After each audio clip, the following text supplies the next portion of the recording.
Okay. Today we're going to talk about virtue ethics because the final exam is going to be over ethics, and so you need to know the classical theories on ethics for this class, which is something we all agreed to, us law people agreed to, that we would teach the virtue ethics, utilitarianism, and the duty ethics. So I think that's a good idea, and so we're going to do it, and let's try to do it in a very modern way. So virtue ethic emphasizes character as the defining moral quality. Okay, and what does this word mean? We need to first understand it the way the Greeks intended it. So you need to understand the person's way of thinking. The Greeks had a three-pronged kind of interest in virtue ethics here. One was excellence of being, that is, being the best you could be, right? Not that we're going to make you a Marine, but you get the idea that you should be as good as you could possibly be.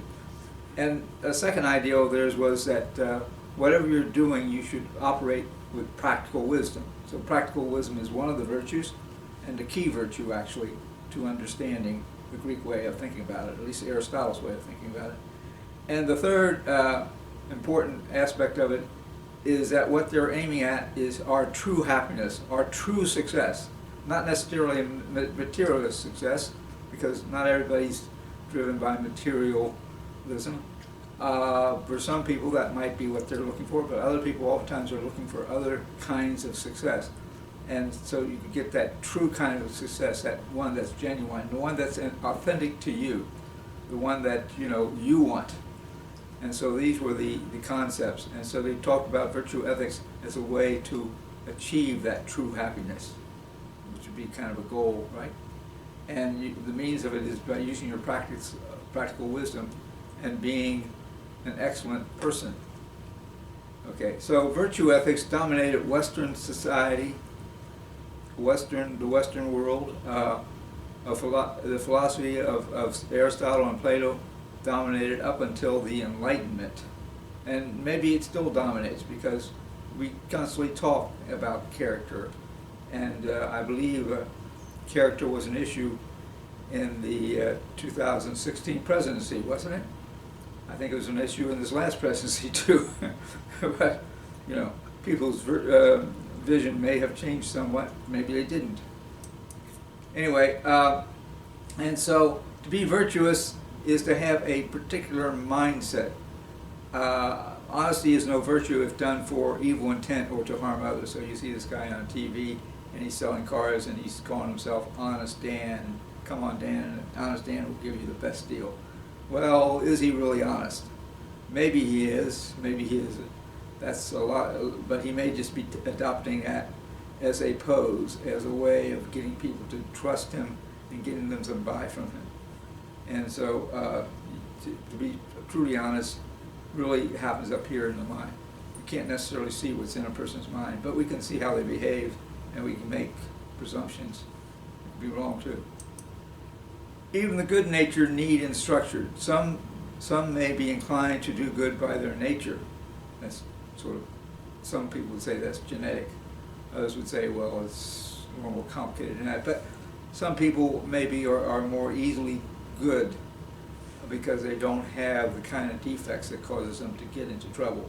And other people may be getting into trouble because of something that's in them, that maybe was in them from the time they were born, which may have been genetic or may have been some accident or something that happened to them. Their mother drank too much alcohol, or she was on drugs, or she was a smoker, and she damaged the child that way. And so it's hard for them to be as virtuous as they otherwise could be. To be virtuous requires both instruction and practice. So if a person fails to do good, it may be out of ignorance. And so you got to understand what's the right thing to do, right? So a lot of people will get confused and say, well, what's the right thing to do? Or it may be a lack of skill, that is, they haven't practiced virtue.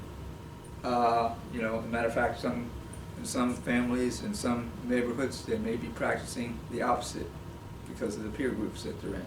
Anyway, to be virtuous requires both instruction and it requires you to act virtuously. And if you act viciously, that's another kind of instruction, isn't it? Anyway, these provide the capacity, that is the moral sensitivity, the perception, the imagination, experience, and judgment, the capacity required to act beneficently, that is to act good and to do good for others and for society itself. Virtue is a continuum. Aristotle believed that virtuous acts were acts performed at the mean of a continuum between two vices. So for instance, he would talk about courage as being the midpoint between cowardliness and recklessness. So somebody who gets up and runs and attacks the enemy before the others are ready to attack, before the order is given, he's not being courageous, he's being reckless. And so it's better if everybody stands up at once, and they got a much better chance of succeeding. And even individually, they have a much better chance of not being shot down. So courage is the midpoint between cowardliness and recklessness. So we neither approve the man who's shivering in the stockhole or hanging back when the others are charging, and nor do we accuse the guy who's jumping up before it's time. Anyway, honesty is a virtue. There's dishonesty and there's a lack of tact. You can see this in terms of people talking to people. Your aunt gets out of the hospital. She had an operation for cancer, and she's lost all of her hair because of some of the treatments that she's had. Some of the medical routines have caused her hair to fall out. Okay, and so she's got this cheap wig, and it doesn't look good on her. Do you tell her, "Oh, that wig looks terrible," or do you tell her, "You're looking good," and then later you go out and you get a better wig for her and you bring it in and say, maybe you'd like a change every now and then. Maybe you want to try this one on sometimes instead of that one, and see if it suits you. I saw this one and it was really a good bargain, and so I bought it for you. And it would please me much if you would. So you're not telling her that she looks bad or that the wig even looks bad. You're just telling her that, this is an option for her. So that's, it's honest, isn't it? But the other person who's telling her she looks horrible, he may think he's being honest, but in some ways he's being cruel. So that's maybe a lack of tact. So it's not really honesty, not true honesty. Then compassion. There's a midpoint between indifference, where you don't care about people one way or the other, and you hate people. So in between there, you feel for the people, you feel with them. That's different than empathy, where you feel like them. You feel like you're experiencing what they're experiencing. But compassion is certainly something that causes lots of people to do things for other people. That's why you want to go out and buy your aunt that wig, because you feel compassion. You know that she probably is looking at herself and wishing that she could look better, and if you can afford it, you go out and you do it for her. So virtue is a continuum. Then I also talk about a virtue of being engaged, and that's the difference between being complacent and being arrogant. Complacent, again, you sit around, you don't do anything, and being arrogant, you just simply take charge when you ought not to. I think nowadays we have a lot of people who are very much complacent, who just don't want to get involved, don't want to do anything. They're a lot of people just hang back, waiting for somebody else to do it. That may be because we live in such a crowded society, and there's always an excuse that, well, somebody else can do it better than me, or other people may criticize me. But we ought to get engaged. We ought to be compassionate. I think that's something. These are virtues that are lacking. So we could go on to all kinds of virtues and just find the midpoint between them, but I think you get the idea that virtue is not just simply one thing. It's a mean between two extremes. Matter of degree. Virtue can also be expressed as a matter of degree. A person could be virtuous but conflicted. The actor does good only by an act of willpower. So for instance, there's a diamond necklace laying on the sidewalk outside of a jewelry shop. And two people come along, both of them see it. The first one we'll say is actually Mother Teresa, woman who's given up her life to do good things for the poor. She sees the necklace and realizes that somebody has probably lost it and may miss it one way or the other, either because of its value and maybe even has intrinsic value. So she takes it in and gives it to the jeweler, hoping that he can find the rightful owner. She has no intention of keeping it. Okay? She does it because she's happy to do it. She's lived her whole life that way. She built up this reservoir energy. So virtue is like a muscle. You strengthen it by using it. Then Jack Sparrow comes along. You remember Jack Sparrow, the pirate? And he sees the necklace. He picks it up, thinks about how great it would be. But then again, he thinks, maybe the right thing is to turn it in. And this time, he decides to turn it in. So, but he was conflicted. He wanted to take it. He's used to doing that. He hasn't practiced virtue very often. Maybe he's going to turn a better way. Okay. Okay. So criticism of virtue ethics. Virtues, according to some people, are very cultural. They vary from culture to culture. So, for instance, it's true that what might have been seen as courageous for Japanese kamikaze pilots, so the Japanese thought that these kamikaze pilots were willing to sacrifice themselves for the divine emperor, a very good thing, according to them. For an American, it just seems like silly. It seems like recklessness. It seems like this is not right. You're sacrificing yourself for that old tyrant, that old autocrat. You know. So we wouldn't see that as being so much virtue as it being some sort of craziness. That may be true, but nonetheless, we would recognize, for the most part, that there was some sort of courageousness in the act, even though we think it's a crazy kind of courage. And so, there, yes, that there's this instinct, I think, in us, a conscience that tells us that certain things are good to do and certain things are not. And to act selflessly is oftentimes seen as a very good thing to do. But you might say, well, maybe he should have been sacrificing himself or keeping himself alive for his wife and his children and his parents or whoever else might be dear in his life. Okay. Yet both cultures value courage. The degree to which the willingness to die or risk death for a higher value is deemed virtuous may vary, but it is still universally valued. So virtues are still there. If you practice virtues, people will admire you. If you practice vices, people will hate you. Anyway, a second criticism. Virtues conflict. To be honest about another's appearance may not be compassionate. You used that example earlier. This is only an apparent conflict. So a person is still being virtuous when they act out of compassion.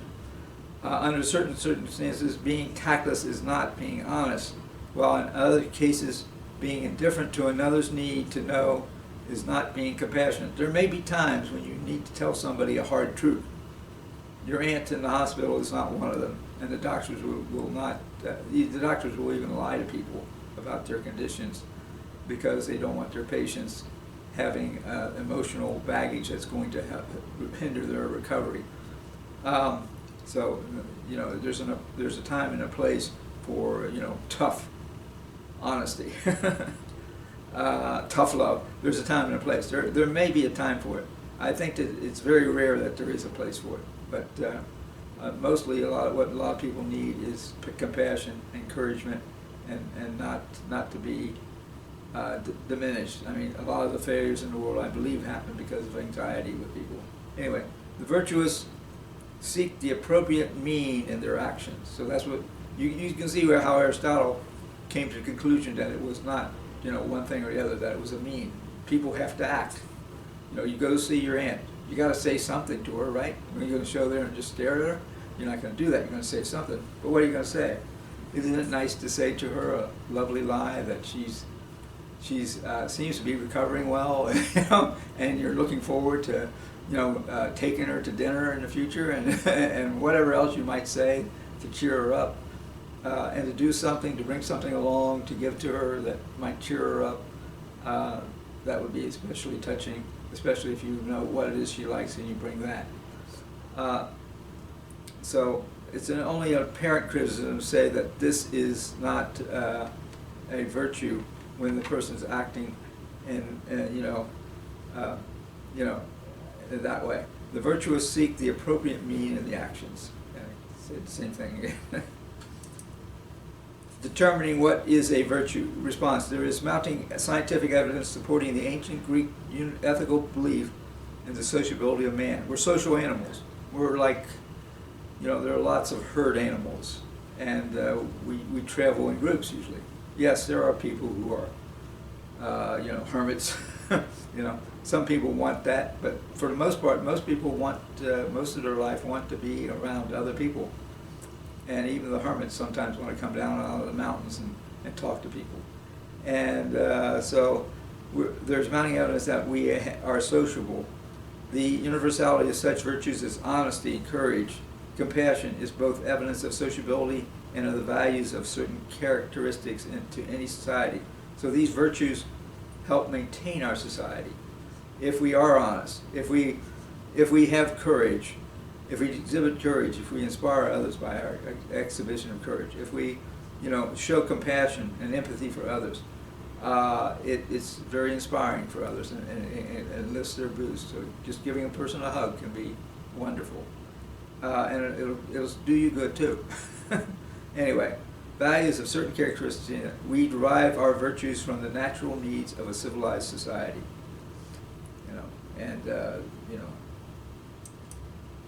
There we go. Criticism 4. Charitable contributions make the giver feel happy or successful. Therefore, charity is not a virtue but selfishness. I agree that in some cases it might not be. If a person is giving a huge amount of money just to get the notoriety and to get the praise and be seen as somebody special. There was a guy being sued in 2002 for mismanaging his company. And he went to great pains to have these ministers show up and come in and talk. And these were black ministers, and he had actually donated a lot of money to their churches. And when he was being sued, they would testify for him. Well, it's like it's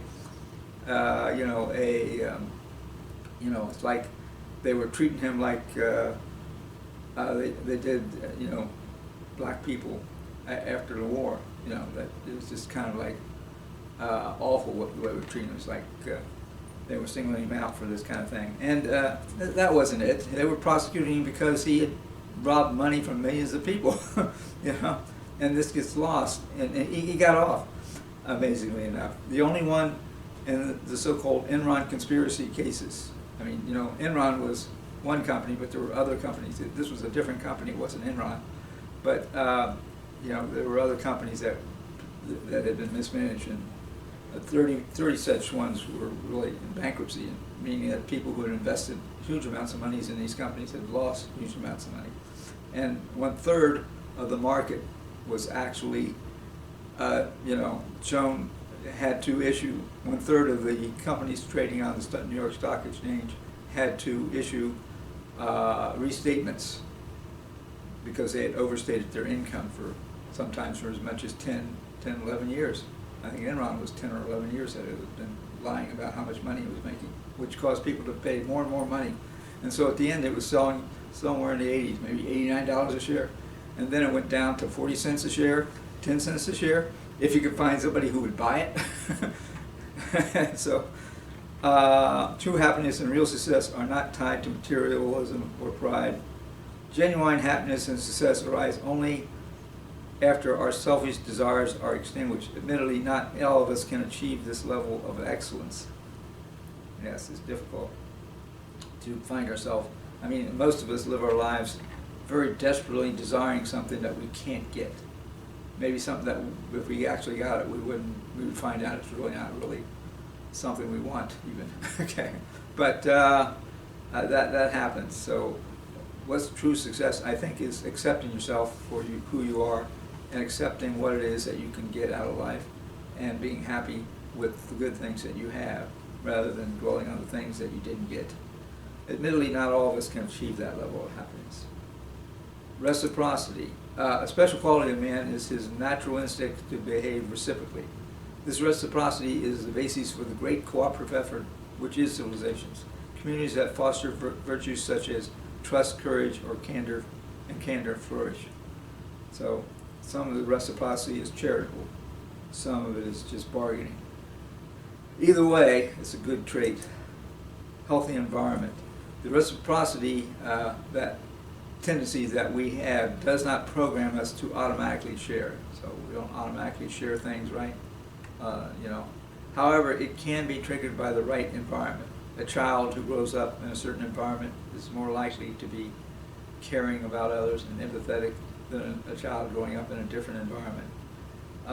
That environment should be one which encourages trust, and trust that we will be rewarded when we act altruistically. Rewarded, if nothing else, just by our own happiness. Dr. Jekyll and Mr. Hyde. Depending on our early experiences, we will either cynically deal with others, be a Mr. Hyde. You, of course, know the Robert Louis Stevenson novel about the terrible Mr. Hyde, you know, and the very beneficent Dr. Jekyll, who had a formula that he thought he was making it to give himself energy, but what was actually happening was turning him into a monster. So, you know, so that's the story. And that's an old story in some ways. I think there were stories like that throughout history. Now, maybe that's the first one. I'm no literature expert, but it certainly has shed off a number of imitations. Anyway, we treat others with magnanimity and expect the best if we're brought up in the best environment. So, nature plus environment. So, basically, we have our basic nature, you call it genetic, but there's also things that happen to us as we're growing up that changes us physically. So it's not just simple. The environment is very much an important element for how we turn out. But it's not the sole thing. And yes, you do have people who are born into poverty who become rich. Less and less nowadays, apparently. But, and you have people who come from parents who basically didn't show any mental abilities, and they themselves are geniuses, such as, well, there's numerous examples. Anyway, nature plus environment, so that is what makes us who we are. I'm going to talk now about some core values. You could call them virtues that I have, and you know, and I wish that more people were doing these things, and I wish I could do them more than I do. I'll be quite sincere with you and tell you that I'm not a perfect human being, although I hold these up as ideals and I try to emulate this kind of behavior. I'm not sure I always succeed. The very first one, my very first core value that I'd like to talk about is authenticity, the degree to which a person's actions are fitted to his or her beliefs and desire. Are you being what you think you should be? Are you acting as you think you should? Or are you living a lie? Are you saying you're one thing when you're not? Are you being honest with yourself? Despite external pressures to conform, you know, are you being, you know, all that you can be, you know, and realizing that you can't be all things to all people, and that you're going to make mistakes. In human relations, a person's lack of authenticity is considered bad faith in dealing with other people and with oneself. Bad faith with oneself. You let yourself down when you're lying to yourself about what you could accomplish and what you can't accomplish. And you know, I think a lot of us hold ourselves back because we think we can't do things, so that's bad faith. Thus is the instruction of the Oracle of Delphi. Know thyself. So, you know, a lot of us say, well, wasn't that what Socrates went around saying, or was that Plato? Plato wrote down the dialogues of Socrates. Who was the real author? Yeah, so this is a kind of thing. Anyway, core value 2, compassion. Compassion motivates people to go out of their way to help the physical, mental, or emotional pains of another. Compassion involves feeling for another and is a precursor to empathy. The feeling is, you know, empathy is feeling as another. Compassion involves feeling for another. You know, so that feeling as another leads to a capacity for a better person-centered acts of active compassion. So, you know, you know, you want to be able to put yourself in the person's shoe, and therefore you want to look at what you can do that would really help him. What would he want you to do for him? That's what that would be compassion. In common parlance, active compassion is the desire to alleviate another's suffering. I mean, co-passion. So passion plus co, right? So there we go. That's compassion. So I think it's a very important value, one which I would strive to deliver on, and wish I did a better job of doing it than I sometimes feel I do. Sometimes I don't think I do enough for people. Anyway, core values. Conscientiousness is the personality trait of being careful or diligent. Well, we all need to do that, don't we? Conscientiousness implies a desire to do a task well and to take others seriously, and to take our duties, our obligations to others seriously. They tend to show self-discipline. The person who has them will act dutifully, and he will aim for achievement. They display planned rather than spontaneous behavior. So the person's got goals, and he works towards those goals consistently. And they are generally dependable, so you can depend upon them to do what you tell them. I read a study that said that people who are conscientious live longer. And actually I think they also usually have friends, a lot more friends than people who aren't conscientious. So if you're letting people down, not doing things that people think you're doing, or that you're committed to do, it's very disappointing for people. Better not to raise people's hopes than to, say all kinds of outlandish kinds of things that you intend to do and then not follow through. It is manifested by characteristic behaviors such as being neat and systematic. Oh boy, I'm falling down there. Anyway, including carefulness, thoroughness, deliberation. That is, thinking slowly before acting. Think and consider it, consider what you're doing. This is a famous author wrote the book Thinking Fast and Thinking Slow. There's sometimes when you have to act fast, but in some situations it's appropriate to take your time. And actually you'll maybe get more done, and you'll get the job done quicker maybe, because you thought about what you were doing before you started in. You might just start doing the wrong thing if you don't give it some consideration. Sometimes you don't have a chance, so if you're in traffic and a car comes out and he's driving at you, you've got to react quickly. You haven't got time to consider. But on the other hand, if you're planning on buying a house, take your time. Take a look at a lot of houses. Learn what the market's got out there and what the values are and what you're going to have to pay. And find out what you and your wife want, because your wife may have a different idea of the house than you have. And you might have to decide to give up some of the things that you want in a house to make her happy. And you might want to do that. It's her nest after all, right? So, on the other hand, she should also consider your needs. And you may have some needs in terms of the house. They tend to show self-discipline and act dutifully and aim for achievement. They display planned rather than spontaneous behavior, and they are generally dependable. It is manifested in characteristic behaviors such as being neat and systematic, including carefulness, thoroughness, and deliberation. That's thinking slowly, isn't it? The last value, did I skip one? No, I don't think I did. The last value, there's only 4. Spirituality. This is an interesting one. It's not the same as religiousness. Spirituality is defined as the feelings, acts, and experience of an individual man in their solitude. What is it that you think is the appropriate things to do when you're alone, when you're thinking to yourself? What do you think would be the right thing to do? As they know themselves to stand in relation to whatever they may see as divine. So, are they behaving in a way that they think that whatever it is that they hold dear would approve, whether it's their wife, their child, their God, their dog? Are they acting true to themselves, so to speak? Seen today as a quest for an ultimately meaningfully genuine experience or an encounter with one's own inner dimension. Oh, there's all a big word there, huh? Personally, I think of it in terms of self-respect. I strive to act in a way that I can respect myself and not say, Ron, you're not doing right, you're not doing good. You know, I strive to, but you know, I've got the capacity to see when I'm not doing right, and I don't like it when I don't do right. And some people, I wonder if they even have that capacity, and that's probably because they never have thought about it. They never thought to use it. They never thought to see whether or not they were doing that which they think is worthwhile in life. Are we living a life that's worthwhile living? Are we being genuine?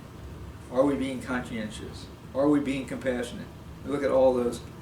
You know, in some ways they're all interrelated. Now, Aristotle had his own set of cardinal values. The key one was the practical wisdom. Another one was courage.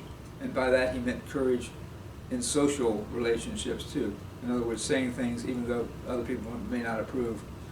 You know, saying things when you're at risk, maybe not for risk of your life, but something like that. Courage, wisdom, you know, basically temperance, which is basically not letting your passions overwhelm you, not eating too much, not drinking too much, not dancing too much, not, you know, not going overboard and, you know, just making a wreck out of your life. I mean, these were three very important values. I'm trying to think of what the fourth one was. I guess it might have been industriousness. I may be wrong, but you know, but he had these four cardinal virtues. Saint Thomas Aquinas added three virtues to it, which is faith, hope, and charity. Okay, but these were Christian virtues. So, you know, that's just history, you could say. But he did recognize the Aristotelian values, which was kind of unique at the time. Anyway, I've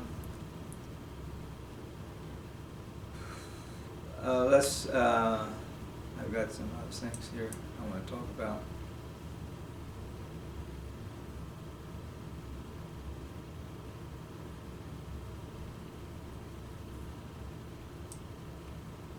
Self-deception and virtue. Okay, basically, I see this as being a betrayal of yourself and to others. I mean, a lot of people deceive themselves, lie to themselves, so they can't even recognize the truth. And sometimes they make a damn fool out of themselves in the process. And everybody will say, well, what's wrong with that guy? You know, what's wrong with that clown? When that happens. So you've got to be honest with yourself. Self-deception, and we deceive ourselves all the time. It's part of our nature. You know, so I'm not too worried. I mean, I expect that people lie. Anyway, here's an example of what I'm talking about. In the Shakespearean play Othello, you have an exchange between Othello. By heavens, I'll know your thoughts. Now he's asking Iago. Iago has been working him to try to get him to be jealous. And it's working. Why does he want him to be jealous? Because he knows that he'll do something foolish, and then Iago thinks he'll become the general. So Othello's the general, and Iago is his underling, ambitious, and actually corrupt, and willing to do anything to get ahead, even destroy people's lives. Not only Othello, but also his wife, who's totally innocent. And so he's trying to persuade Othello that his wife is cheating on him with another soldier. That would be maybe ruining 3 lives right there. and Shakespeare. And Iago says, you cannot, even if my heart were in your hands, 'tis in my custody. You can't know what's in my mind. He doesn't want him to know what's in his mind, because what's in his mind is he wants to get him in trouble. And he wants to destroy him. He wants to destroy his wife. He wants to make a damn fool out of him. And that's not what he wants. And he says, you can't do it. You know. A Shakespeare play illustrates the vicious power of a liar. Iago pretends to know of infidelities committed or planned by Othello's wife. Exploiting Othello's jealous insecurity, he provokes Othello into a tragic self-deception. Othello winds up killing his wife and later realizes that he'd been lied to.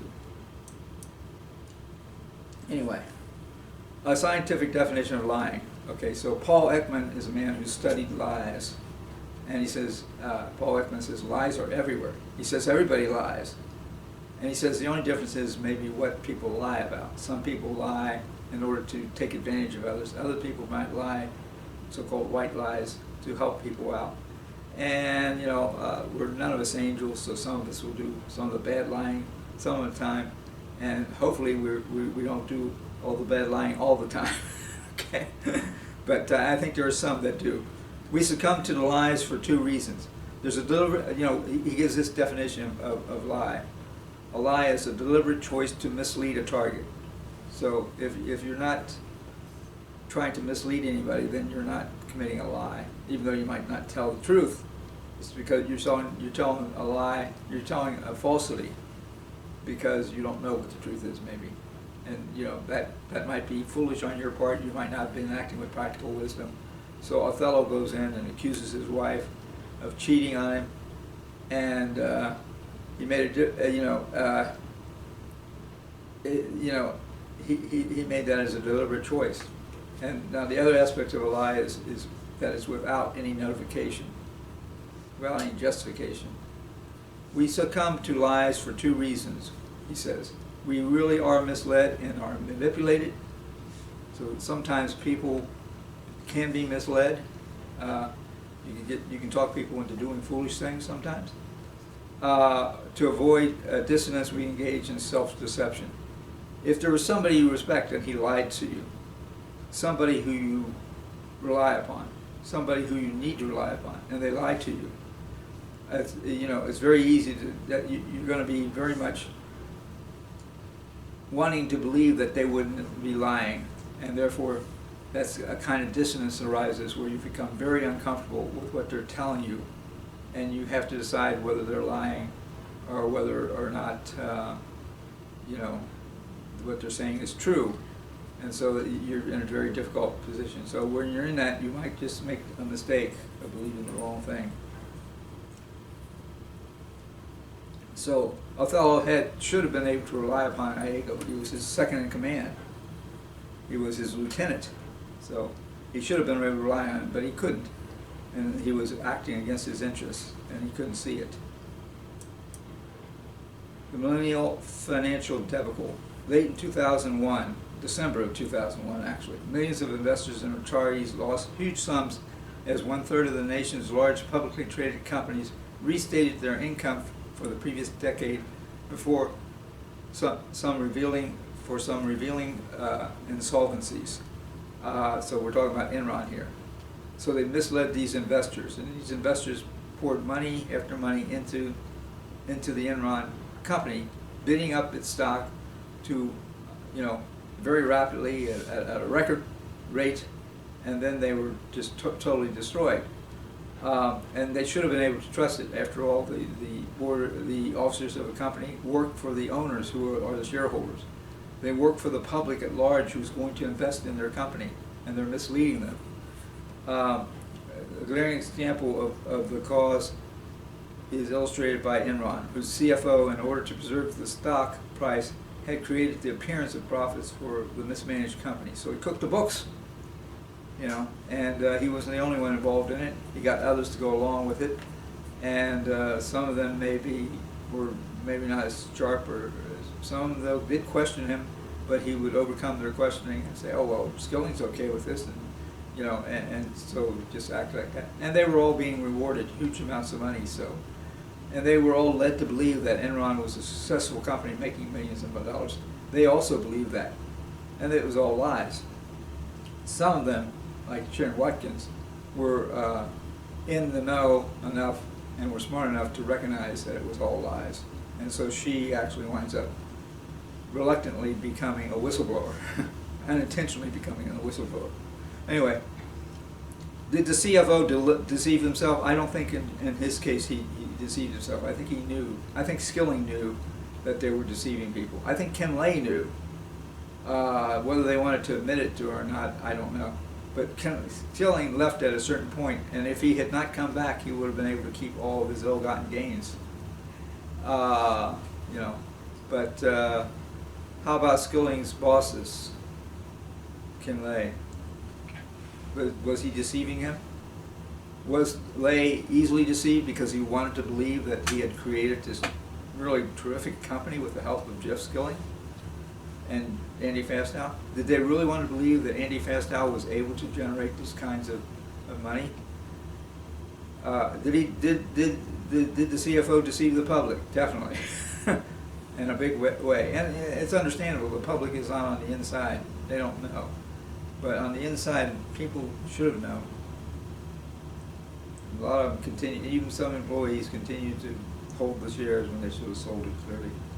And that was at the urging of Ken Lay, who told him, "Oh, Enron sound. That's just a lot of hooey." Basically, so that was Wall Street hooey. So he blamed it on others. The fact that his company was failing. War of the Worlds, 1938. Orson Welles takes a well-known sci-fi bestseller, adapts it as a radio metaplay, and scares thousands of listeners on Halloween, proving that listeners could be tricked.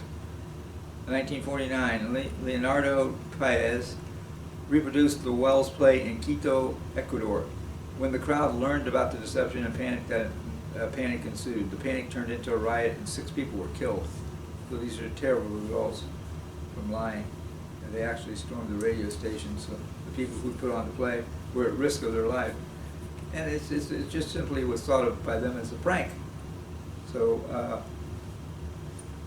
sometimes you have to realize that people might take it seriously, and when you realize that, you've got to come be forward with them and be frank.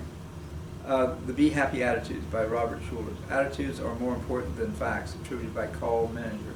Blessed are the meek, for they shall inherit the earth. So basically he is asserting that people should be positive. I guess it could give people a boost in terms of their happiness and their ability to cope with life to some extent, but then again it might cause them to be overly optimistic about things and may block their view of things that they need to know. So he wasn't the first one that actually did that. There was a guy in New York who was, advocating for a positive thing, and he would tell people, well, if you have a positive attitude, it'll turn out all right. It'll turn out just the way you want. And I think it has caused some people to believe things that were untrue, even when they should have obviously known better. Some New Yorkers, some people throughout the country, because he wrote a column that was Dr. Norman Vincent Peale, a minister, and he was followed by even certain politicians got misled by him. They should be shrewd people, right? But they weren't. Or do they just choose to be that way? Do they really believe that if they just believe something that's a lie, that they can somehow make it the truth? It's weird. Schuller asserts, can anything be above the scriptures? Yes, the eternal word transcends the written word. Christ is Lord over all the scriptures. The scriptures are not Lord over Christ.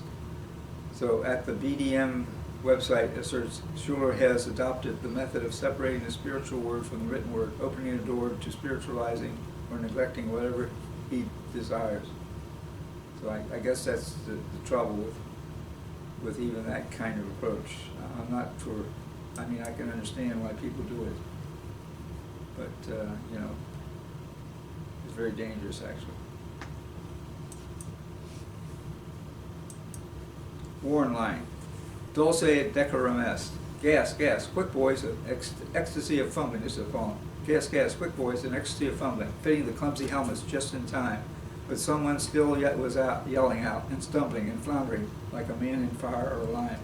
Dim through the misty panes of thick green light, under a green sea I saw him drowning. So this is the experience of a soldier. And then he goes on to talk, the whole thing is that these soldiers had signed up for glory and thought they were going to be doing a great thing. Instead, they wound up in a very hellish situation. And that's got to be very destructive for morale people for those kind of things to happen. Warren Lang, if some smothering dreams you too could pace behind the wagon that we flung him in and watch his white eyes writhing in his face, his hanging face like a devil sick of sin, you could hear at every jolt the blood come gurgling from the froth-corrupted lungs.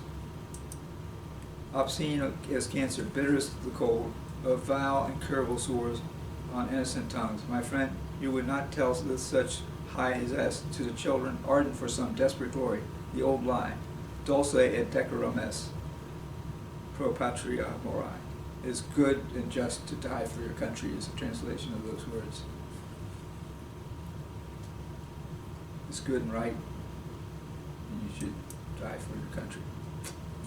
Anyway, self-deception defined. You hold two contradictory beliefs. The two contradictory beliefs are held simultaneously. The individual is not aware of holding one of the beliefs. The act that determines which belief you are aware of and which is not is subject to awareness is the motivated act. Radiolab, lying to ourselves. Sackheim and Gurr did experiments in the 70s. They recorded voices and played them back to subjects to see if they recognized them. When they did not consciously recognize their voices, they perspired. That is, their bodies knew. Sackheim and Gurr asked embarrassing questions. Have you ever enjoyed your bowel movements? And so they would have to respond. Subjects who lied did better in lots of things. Competitive swimming, being happy. So lying to yourself can make you actually achieve. And coaches know that, right? That's why they go in and tell them, you can beat that team, you guys are the best. Okay. Well, arguments against lying. Lying impedes communication, unnaturally corrupting one's own mind as well as others. When one lies, one undermines the trust of others, making cooperative living harder and complicated. Lying reveals a lack of faith in providence. Lying crucial to success. Better at business. You can perform better at business. Some very successful businessmen. One of them became president, and he was very good, very successful. But there were some questions about his honesty. Anyway, better at working on teams. Better at being happy. Those who do not lie to themselves were sad. Conclusion: we are so vulnerable to being hurt. We acquire and need the capacity to distort the truth.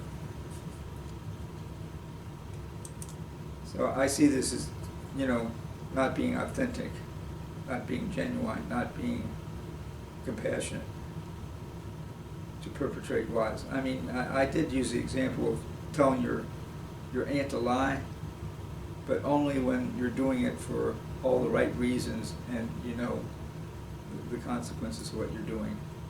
Also, I pointed out that there are sometimes when you need to tell people what the truth is. Habitual liars. Yelling Yang in prefrontal white matter in pathological liars. She expected to find less gray matters in liars, but reported finding an increase in the level of white matter in the brains of subjects who admitted to being frequent liars. Her theory is that they can more easily make connections of ideals, thus facilitating the complex task of lying, playing a crucial role in the moment of deception. So this is how lying works. Habitual liars. Lying crucial to success. Oh, let's talk about that. Pathological liars have a surplus of white matter, the study found, and a deficit proportionally of gray matter. So they don't think very clearly, but they're able to communicate very clearly the lies that they believe. That means that they have more tools to lie, coupled with fewer moral restraints than normal. Approaches to lie. Again, that's a table. Augustine ranking of lies. So Augustine has a ranking of lies. And so he says that the worst kind of lies are lies about spiritual doctrine and truths. So lying about God would be the worst kind of lie. Lying, injuring others, yet help no one, including the liar. That's pretty stupid, right? Lies that injure others and help someone, the liar, that's pretty bad. Lies told for the fun of it, without regard for others, without realizing that they may do something stupid because of the lie. So there are pranks and there are pranks, aren't there? So you need to be careful if you're engaging in pranks. Lies told to entertain others in casual conversation. Maybe they're harmless, maybe. As long as everybody knows that you're just shooting the bull. So lies that injure no one and that help someone. Maybe that's even a good thing. Lies injuring no one to protect others from injury. I think that's probably definitely a good thing. Lies that injure no one but are meant to preserve another's innocence or dignity. Jokes aren't lies, they are meant to reveal, not to deceive. Colombe's classification of lying and deceptions. There are insincere offers and requests, false promises, okay, and manipulations, betrayals, half-truths, talking through one's hat, going and giving one's word falsely. I mean, there's just different classifications of lying. Dan Gilbert synthesized happiness. The impact of the result, whether negative or positive, are exaggerated. Synthesized happiness is every bit as real as enduring and as the kind of happiness you get when you stumble on what you wanted. So yeah, you get happy by a lie. By synthesizing it, we become psychologically immune to unhappiness. We become addicted to it in some ways. If we have no choice on acquisitions, then we are happy with what we receive. Maybe some people are in such bad shape that they have to rely upon those. Getting second best choice. Ken dated Barb and Sue. Barb married Tom. On rebound, Ken marries Sue. Years later, he reports he is happier than he would have been with Barb. Is that right? As people commonly will do that. That's been shown by a number of studies. Is it a lie? He is in fact happier according to Dan Gilbert. So he is in fact happier. Although he wouldn't have thought that. Anyway, philosophy of doublethink. Dick Weirs agrees that we will accept and be happy with second best, and believes that self-deception does not represent a threat to us, our personal fundamental moral values. So deceiving ourselves maybe is not such a bad thing. But I think sometimes it is. It causes you to make wrong decisions, especially where people are depending upon you. Lies and lying liars. Enron execs and other executives at other companies lied to the public, which included their present and future shareholders. Does it matter to whom the lie is told? Yes. You know, these are people who you should be telling the truth to. So that's it for today.